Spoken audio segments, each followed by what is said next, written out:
मेरी अक्सर बहनें घर में बालाई को जमा करके उससे फिर देसी घी बनाती हैं और ये बहुत ही आसान तरीका है खालिस घर का बना हुआ देसी घी हासिल करने का। लेकिन बहुत सी ख़वातीन जो हैं उन्हें ये शिकायत नज़र आती है कि वो जो दूध को बॉईल करती हैं तो उसके ऊपर अच्छी बालाई नहीं आती। ये देखें आपके सामने मैंने भी बालाई को उतारने लगी हूँ और ये बहुत थिक और मोटी बालाई है जो आप देख रहे हैं। इसकी बाकायदा एक तय बनी हुई है। अस्सलाम वालेकुम, कैसे हैं आप? उम्मीद आप बहुत ज़्यादा अच्छे होंगे। बिस्मिल्लाहिर्रहमानिर्रहीम। शुरू अल्लाह के नाम से जो रिस्क में बरकत और खाने में शिफा देता है। बालाई बहुत ही अच्छी बनी हुई है, पूरी एक तय बनी हुई है। आप देखें वो कितनी आसानी के साथ सारी एक जगह जमा हो गई है और इसके बाद जिस बर्तन में मैं इसे जमा कर रही हूँ उसमें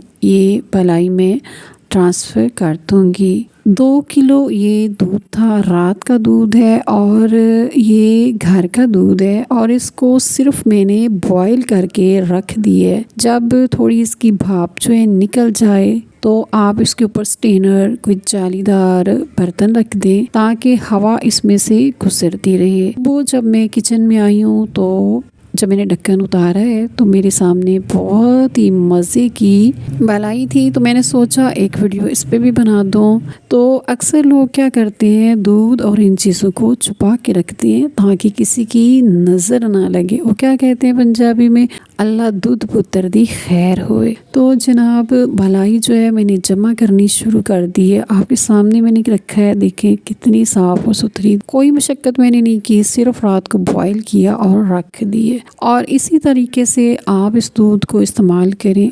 इसी तरह आहिस्ता आहिस्ता का 7 दिनों में मेरा ये बर्तन भर जाता।